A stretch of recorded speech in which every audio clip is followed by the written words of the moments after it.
Pagi ini saya mengambil tema tentang hijrah dari sistem jahiliyah.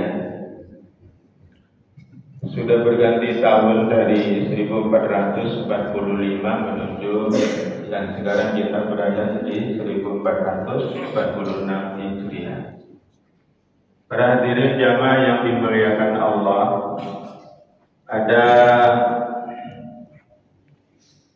anjuran mulia dari agama kita setiap terjadi pergantian waktu itu untuk merenungi kondisi diri kita baik secara pribadi maupun secara umat. Apakah diri kita ini semakin baik di hadapan Allah Subhanahu wa taala? Apakah kita semakin taat bersungguh-sungguh dalam menjalankan syariatnya, ataukah kita stagnan atau alias tidak berkembang? Bismillahirrahmanirrahim. Assalamualaikum warahmatullahi wabarakatuh. Bismillahirrahmanirrahim. Alhamdulillahi rabbil alamin, nahmaduhu wa nasta'inuhu wa nastaghfiruh wa na'udzu billahi min shururi anfusina wa min sayyiati a'malina. May yahdihillahu fala mudilla lahu wa may yudlilhu fala hadiya lahu. Asyhadu an la ilaha illallah wahdahu la syarika lahu wa asyhadu anna Muhammadan abduhu wa rasuluh la nabiyya wa la rasula ba'dah. Allahumma salli wa sallim wa barik ala sayyidina Muhammad wa ala alihi wa ashabihi wa tabi'in wa tabi'in tabi'in wa man tabi'ahum bi ihsanin ila yaumiddin, amma ba'du.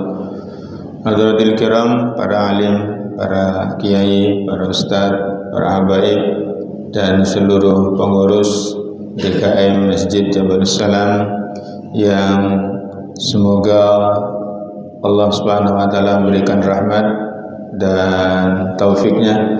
Semoga semuanya dalam keadaan sehat walafiat. Demikian juga seluruh jamaah yang hadir dalam sholat subuh pagi ini, dan tentu yang lebih utama adalah yang masih bertahan. Mudah-mudahan Allah Subhanahu wa taala berikan keberkahan, berkah ilmu, berkah umur, berkah rezekinya dan keluarganya selamat dunia dan akhirat. Amin ya rabbal alamin. Para hadirin jamaah yang dimuliakan Allah, ini biasanya ada layarnya. Pagi ini saya mengambil tema tentang hijrah dari sistem jahiliyah. Sudah berganti tahun dari 1445 menuju dan sekarang kita berada di 1446 Hijriah. Para hadirin jamaah yang dimuliakan Allah, ada anjuran mulia dari agama kita setiap terjadi pergantian waktu itu untuk merenungi kondisi diri kita baik secara pribadi maupun secara umat. Apakah diri kita ini semakin baik di hadapan Allah Subhanahu wa taala? Apakah kita semakin taat bersungguh-sungguh dalam menjalankan syariatnya, ataukah kita stagnan atau alias tidak berkembang, hanya berjalan di situ-situ saja, ataukah kita malah semakin menjauh dari petunjuk Allah, kemudian mengulang kesalahan-kesalahan yang sama. Kalau tahun 1445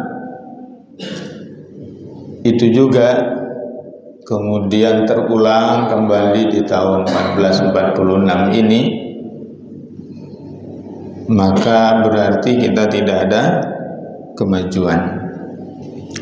Hadirin jamaah yang dimuliakan Allah Subhanahu wa taala. Karenanya penting untuk kemudian kita muhasabah setiap saat sebagaimana perintah dari Allah Subhanahu wa taala. A'udzubillahi minasyaitonir rajim. Ya ayyuhalladzina amanu taqullaha wal tanzur nafsum ma qaddamat lighad wattaqullaha innallaha khabirum bima ta'malun. Wahai orang-orang yang beriman, bertakwalah kalian kepada Allah, dan hendaklah setiap diri memperhatikan apa yang telah diperbuatnya untuk hari esok. Bertakwalah kepada Allah, sungguhnya Allah Maha mengetahui apa yang kalian kerjakan, kata Allah. Jadi dalam ayat ini Allah Subhanahu wa taala merintahkan kepada setiap diri kita untuk terus melakukan muhasabah, introspeksi terhadap apa-apa yang telah kita kerjakan. Amalan yang baik ditingkatkan, amalan yang buruk dihentikan, kemudian diikuti dengan kebaikan. Kenapa? Karena semuanya akan dipertanggungjawabkan di hadapan Allah Subhanahu wa taala. Tak ada satupun yang tidak akan dipertanggungjawabkan. Para hadirin jamaah yang dimuliakan Allah Subhanahu wa taala, tentang apa kalender kita dinamakan Hijriah itu karena perhitungan mulainya itu dari sejak peristiwa hijrahnya Nabi Muhammad sallallahu alaihi wasallam.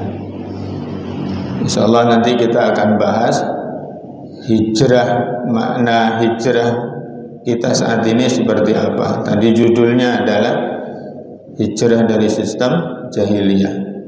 Jahiliyah itu seperti apa? Apakah jahiliyah itu merujuk kepada waktu tertentu yang dimaksud adalah zaman itu, atau ada makna yang lain, bahwa jahiliyah itu bukan hanya saat itu, tetapi juga bisa terjadi hari ini, juga bisa masuk dalam makna jahiliyah. Nah, hadirin jamaah yang dimuliakan Allah, kalender kita yang kemudian Allah Subhanahu wa taala menurunkan syariatnya itu merujuk kepada kalender Hijriah. Nah, itu merujuk kepada perhitungan waktunya dari sejak peristiwa hijrahnya Nabi sallallahu alaihi wasallam. Walaupun penetapannya adalah dilakukan di masanya Umar bin Khattab. Ya, penetapan kalender untuk kaum muslimin saat itu ditetapkan oleh Khalifah Umar bin Khattab. Pada saat Umar bin Khattab menerima surat dari gubernurnya, yaitu Abu Musa al-Asy'ari, yang mana di dalam suratnya Abu Musa al-Asy'ari itu Abu Musa mengatakan, innahu ta'tina minka kataba laysa laha tarikh, sungguhnya telah datang kepada kami darimu wahai Amirul Mukminin satu surat yang di dalamnya tanpa tanggal, tanpa bulan, tanpa tahun, gitu ya. Maka Umar kemudian terhentak dengan surat itu, lalu memanggil sahabat-sahabat besar, sahabat-sahabat senior. Ada di situ Utsman bin Affan, ada Ali bin Abi Thalib dan yang lain-lainnya. Kemudian masuklah kepada diskusi tentang kapan mau dimulai penetapan kalender buat kaum muslimin. Ada usulan dimulai dari sejak kelahiran Nabi. Dihitung dari sejak kelahiran Nabi sajalah, itu tahun pertama buat kita. Tapi usulan itu belum diterima oleh Umar bin Khattab. Kemudian ada usul lagi dari sejak awal kenabian, dari sejak Muhammad menerima wahyu di Gua Hira 17 Ramadan tahun itu. Tidak disetujui juga. Kemudian ada lagi usulan, kalau gitu dari sejak peristiwa Isra Mi'raj saja, peristiwa yang besar. Tapi enggak diterima juga usulan itu. Ini ceritanya mau menentukan mulai dari sejak kapan mau dihitung ini kalender. Tahun pertamanya itu mulai dari sejak kapan? Sudah mulai dari sejak Isra Mi'raj Nabi itu saja. Tidak diterima. Ada juga lagi yang usul mulai dari sejak wafatnya saja dah. Wafatnya Nabi, disitulah tahun pertama kalender kita. Tidak juga. Nah, hadirin jamaah yang dimuliakan Allah, lalu Ali bin Abi Thalib mengusulkan kita mulai dari sejak hijrahnya, hijrah Rasulullah dan kaum muslimin, hijrah kita gitu, dari Mekah ke Madinah. Nah, itu baru kemudian diterima. Kenapa? Karena hijrah itu pemisah, ya, pemisah antara kehidupan sistem kufur menuju kepada kehidupan sistem Islam.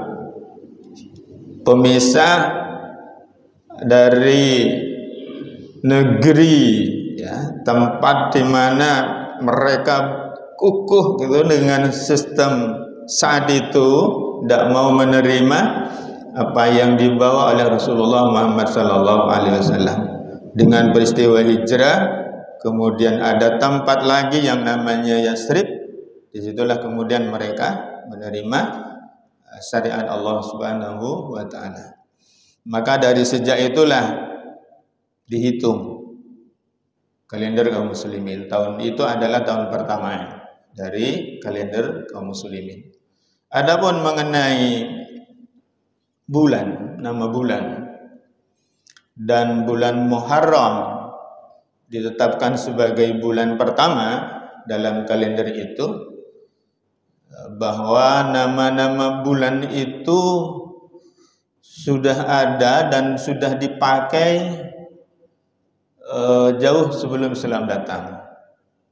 Jadi mereka, masyarakat Arab itu sudah mulai mengenal, sudah biasa menggunakan dan mengenal nama-nama bulan itu. Muharram, Safar, Rabiul Awal, Rabiul Akhir, Jumadil Awal, Jumadil Akhir, Rajab, Sya'ban, Ramadan dan seterusnya itu sudah biasa mereka pakai.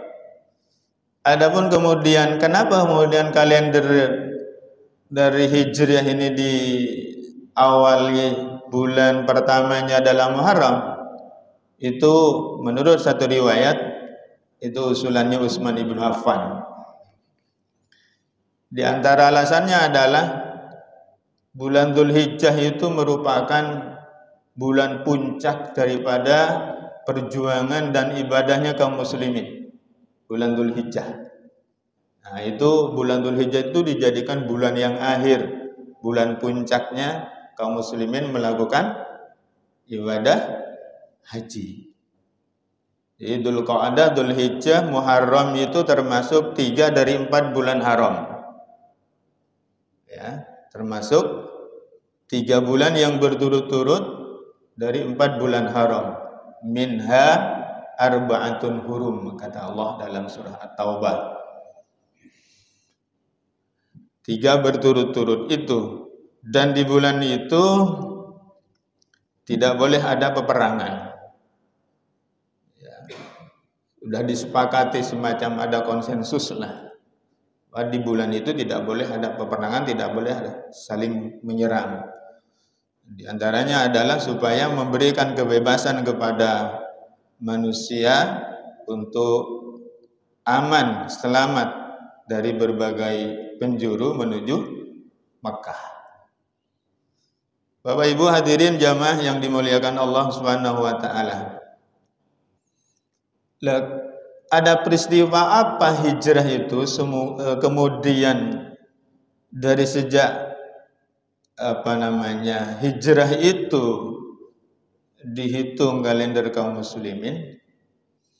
Hadirin jamaah yang dimuliakan Allah, pada periode Mekah atau pada saat Rasulullah berada di Mekah, orang-orang kafir Quraisy Mekah itu memandang bahwa Muhammad itu adalah pembuat kekacauan.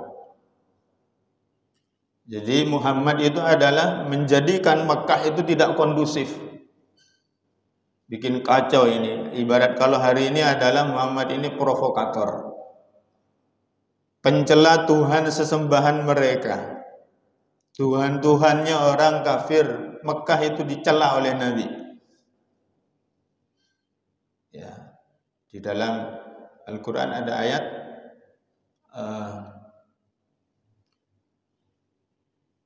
antum wa ma ta'buduna hasabu jahannam antum laha waridun. Kalian dan apa yang kalian sembah itu akan menjadi bahan bakar neraka jahanam, dan pasti kalian akan masuk di dalamnya gitu. Jadi berhala dan mereka itu dicela. Muhammad dalam pandangan orang-orang kafir Quraisy Mekah itu dipandang sebagai orang yang bisa memisahkan suami dari istrinya dan anak dari orang tuanya. Jangan dekat-dekat Muhammad kalau enggak ingin pisah suami istri. Jangan dekat-dekat Muhammad kalau tidak kehilangan anaknya. Kenapa demikian? Karena ketika suami istri menerima dakwah dari Nabi Sallallahu Alaihi Wasallam, lalu salah satunya masuk Islam, suaminya masuk Islam, istrinya belum, pisah kan? Istrinya masuk Islam, suaminya belum, pisah kan? Anaknya masuk Islam, orang tuanya belum, berpisah itu anak. Model Mus'ab bin Umair. Mus'ab bin Umair itu anak tokoh dan orang kaya. Sampai pemudi ya, gadis-gadis itu tahu kalau yang lewat itu Mus'ab. Dari mana? Dari minyak wanginya. Dari parfum yang dikenakan dan dari pakaian. Tapi begitu Mus'ab masuk Islam, itu di stop seluruh fasilitas dari orang tua. Dan Mus'ab sudah tidak dianggap anak gitu ya. Dan memang terpisah. Dan Muhammad dalam pandangan kafir Quraisy Mekah itu dipandang sebagai orang yang akan mengancam keutuhan negara. Ini bikin kacau ini Muhammad ini. Oleh karenanya mereka berencana untuk melakukan pembunuhan. Setelah melakukan ancaman, hambatan, dihambat, Muhammad dan sahabat-sahabatnya tidak pernah bergeming, itu tidak pernah berhenti dari berdakwah ngajak orang. Akhirnya apa? Mau dibunuh. Tapi mereka bingung bagaimana cara membunuhnya. Akhirnya mereka menemukan cara, setiap kabilah, setiap suku mengutus perwakilannya, pemuda yang tangkas, gagah, berani untuk mewakili sukunya untuk membunuh Muhammad. Malam itu kemudian mereka mengepung rumah Nabi Sallallahu Alaihi Wasallam dan Allah menyelamatkan nabinya. Jibril datang kepada Nabi untuk Nabi tidak tidur di tempat biasanya Nabi tidur. Maka kemudian Nabi Sallallahu Alaihi Wasallam meninggalkan rumahnya dan Ali bin Abi Thalib yang diminta untuk menggantikan posisi tempat tidurnya Nabi Sallallahu Alaihi Wasallam. Sementara Nabi malam itu menuju rumah Abu Bakar, dan dari rumah Abu Bakar kemudian menuju ke Gua Thur. 3 hari di sana baru kemudian hijrah ke Madinah. Saat itu namanya masih Yathrib. Nah, hadirin jamaah yang dimuliakan Allah Subhanahu wa taala. Kenapa orang-orang kafir Mekah itu mengancam Nabi, menghambat Nabi dan berusaha untuk membunuh Nabi karena dakwah. Kalau saja Muhammad itu diam saja gitu, tidak berdakwah, tidak menyampaikan apa-apa, yakin Nabi Muhammad itu tidak diapa-apain. Kalau saja kemudian diam saja, ibadah saja, sholat aja gitu, zikir saja, hanya itu aktivitasnya, yakin tidak diapa-apain. Nabi Muhammad itu diancam, dihambat, ya, dibunuh karakternya gitu dan segala macam karena Nabi Muhammad itu berdakwah. Karena Nabi Muhammad itu menjalankan perintah Allah, kemudian menentang apa yang terjadi pada saat kepada orang-orang jahiliyah Mekah, menentang kebiasaan, keyakinan, tradisi yang ada saat itu. Yang terjadi adalah kesyirikan, perjudian, riba, penindasan. Maka Nabi SAW menentang semua itu. Karena menentang semua itu, maka kemudian begitulah pandangan masyarakat Quraisy Mekah, bahwa Muhammad ini tukang pembuat kekacauan. Yang tadinya orang berjudi aman-aman saja gara-gara Muhammad. Yang kemarin-kemarin riba biasa-biasa saja, gara-gara kalian datang ini jadi heboh. Begitulah kira-kira. Maka hari ini siapapun yang mengikuti jejak beliau pasti akan menemui hal yang sama seperti yang dialami oleh Nabi kita Muhammad sallallahu alaihi wasallam. Nah, hadirin jamaah yang dimuliakan Allah Subhanahu wa taala. Pandangan masyarakat terutama tokoh-tokoh Quraisy, apa yang dilakukan Muhammad ini akan mengancam kekuasaan mereka, akan mengancam pengaruh mereka, kalah pengaruh, gitulah ceritanya. Dan Nabi SAW memang berusaha untuk merebut pengaruh itu. Bahkan Nabi SAW dakwahnya itu memang untuk mengambil kekuasaan dan menegakkan kekuasaan. Terbukti dari doa-doa Nabi SAW, misalnya dalam surat Al-Isra ayat 80, Allah Subhanahu wa taala berfirman di dalam ayat ini, dan ini adalah doa Nabi SAW. Apa kata beliau? Wa qur rabbi adkhilni mudkhala sidqi wa akhrijni mukhraja sidqi waj'al li min ladunka sultanan nasira. Di dalam ayat ini Allah menyampaikan doa Nabi, bahwa di antara doanya adalah waj'al li min ladunka sultanan nasira. Ya Allah, berikan untukku dari sisimu kekuasaan yang menolong. Dakwah Nabi di Mekah ini belum bisa menerapkan apa yang diperintahkan oleh Allah karena Nabi nggak punya kekuasaan. Karenanya agama itu tidak bisa terpisah dari kekuasaan. Orang-orang tokoh-tokoh Quraisy itu merasa terancam kekuasaannya dengan dakwahnya Nabi. Karenanya Nabi dihalang-halangi, bahkan mau dibunuh. Hadirin jamaah yang dimuliakan Allah Subhanahu wa taala. Sehingga hijrahnya Nabi Muhammad SAW ke Yasrib itu tiada lain karena yang pertama adalah perintah Allah, yang kedua adalah masyarakat Yasrib itu lebih siap menerima Islam.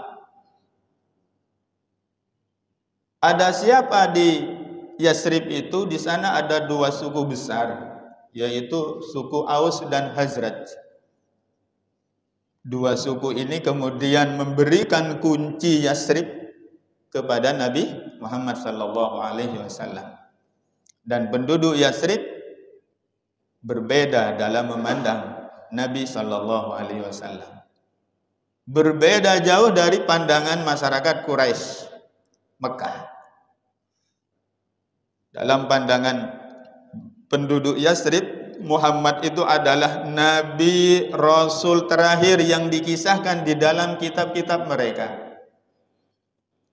Muhammad itu adalah penuntun kepada hidayah. Muhammad itu adalah pemersatu umat.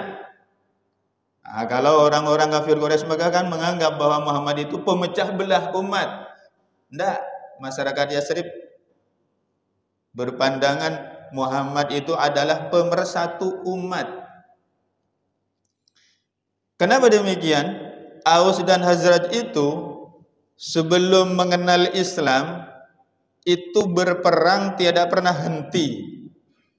Dua suku besar di Yasrib ini, Aus dan Khazraj, sebelum memeluk Islam dia selalu berperang, tidak pernah damai. Tapi begitu dia masuk Islam menjadi umat yang satu, bersatu.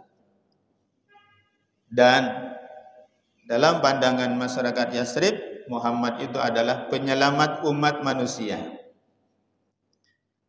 Nah, hadirin jamaah yang dimuliakan Allah, oleh karena itu mesti harus dipahami bahwa label yang diberikan kepada seseorang atau sekelompok orang maka tergantung kepada siapa yang memberi label.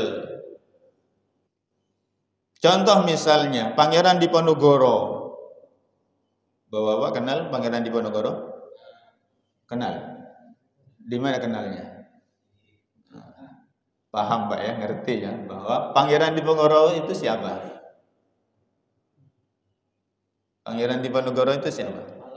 Pahlawan. Menurut kita. Tapi menurut Belanda, Pangeran Diponegoro itu siapa dia?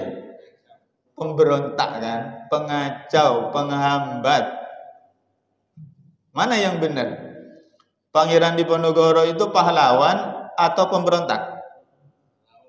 Pahlawan. Jadi sekarang label itu dilekatkan kepada siapa, tergantung siapa yang memberi label.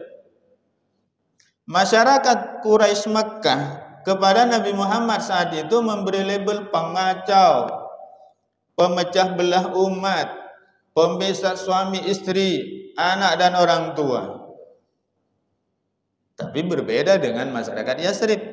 Oh, Muhammad itu pemersatu. Muhammad itu penyelamat. Muhammad itu adalah Nabi Rasul terakhir dalam kitab-kitab kami gitu. Nah, hari ini sama juga ketika misalnya ada yang berdakwah untuk tegaknya agama ini, tegaknya syariat Allah secara total gitu, maka labelnya adalah dari mereka radikal, apalagi ekstremis, teroris, fundamentalis. Tapi bagi mereka yang ngerti Islam, paham Islam, beda pandangan mereka terhadap orang-orang yang berdakwah, berjuang untuk tegaknya agama Allah. Dia bilang apa? Oh tidak, di mana ekstremisnya, di mana fundamentalisnya, di mana radikalnya. Kalaupun misalnya mereka memandang itu radikal tapi yang positif. Ya, karena tidak semuanya radikal itu negatif itu. Kenapa? Karena makna radikal itu sebenarnya kembali kepada akar kan gitu, radik namanya. Kembali kepada ajaran Islam yang murni dan konsekuen. Ya, teringat dengan kata-kata murni dan konsekuen. Kembali kepada ajaran Islam yang sebenarnya, yang lurus, pemahaman yang lurus sebagaimana yang dibawa oleh Nabi SAW. Artinya tidak separuh-paruh dan tidak setengah-setengah. Nah, hadirin jamaah yang dimuliakan Allah Subhanahu wa taala. Karena itu umat Islam hari ini harus menyadari bahwa jahiliyah itu tidak terbatas pada zaman tertentu, melainkan juga bisa merujuk kepada segala yang bertentangan dengan syariat Islam, itu namanya jahiliyah.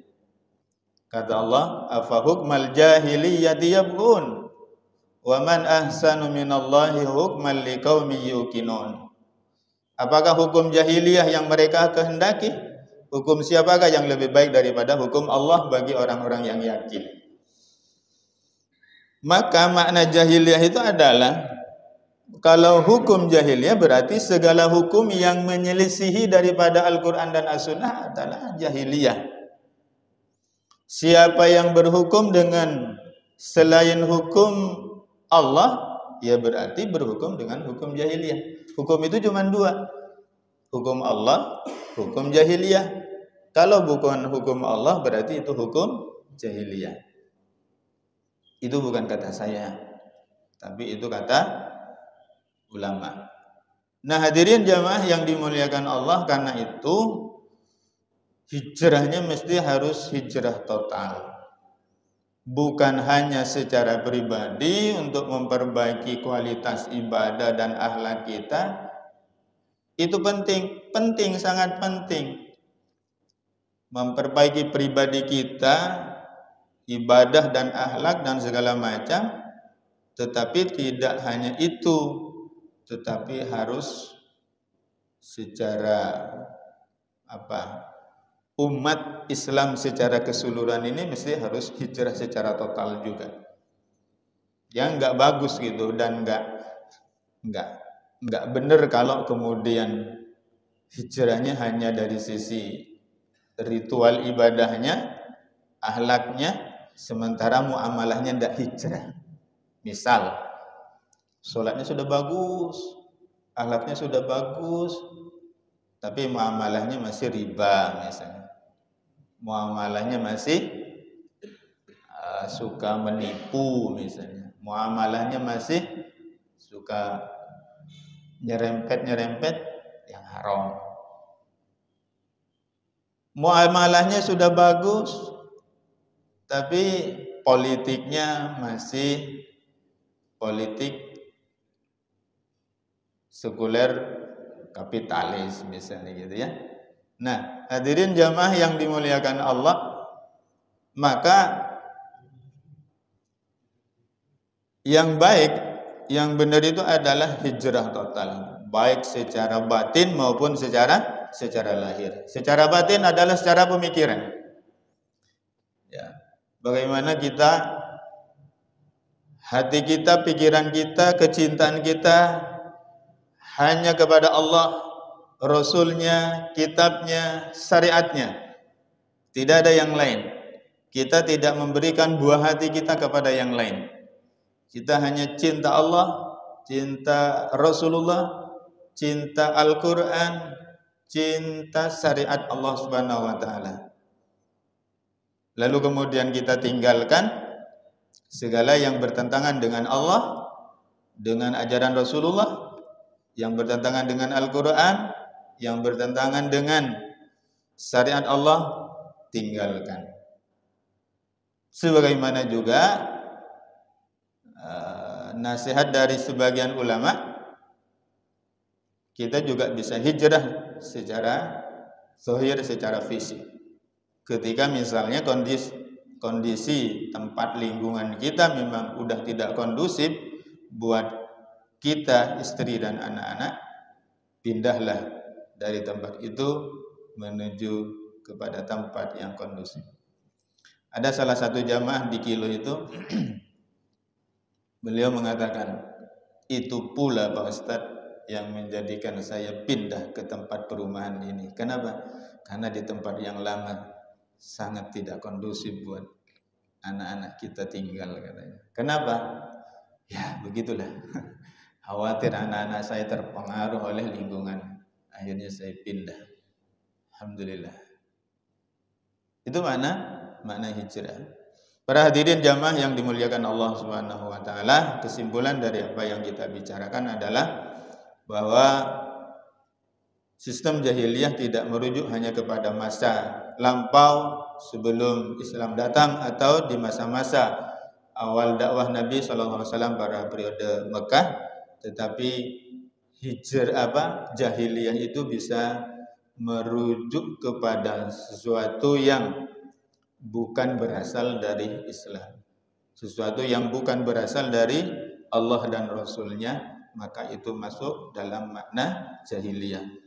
Nah, mudah-mudahan kita semuanya bisa hijrah secara total dari sistem jahiliyah menuju kepada sistem Islam, sistem yang diridhoi oleh Allah Subhanahu wa taala. Demikian, sebelum saya akhiri, barangkali ada hal yang ingin didiskusikan, saya berikan waktu sebelum masuk waktu syuruk. Dan Allah yakum ajmain, dipersilahkan kepada Bapak jamaah kalau misalnya ada yang ingin didiskusikan.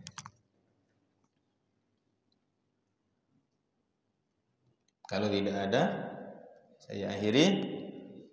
Billahi taufiq wal hidayah. Assalamualaikum warahmatullahi wabarakatuh.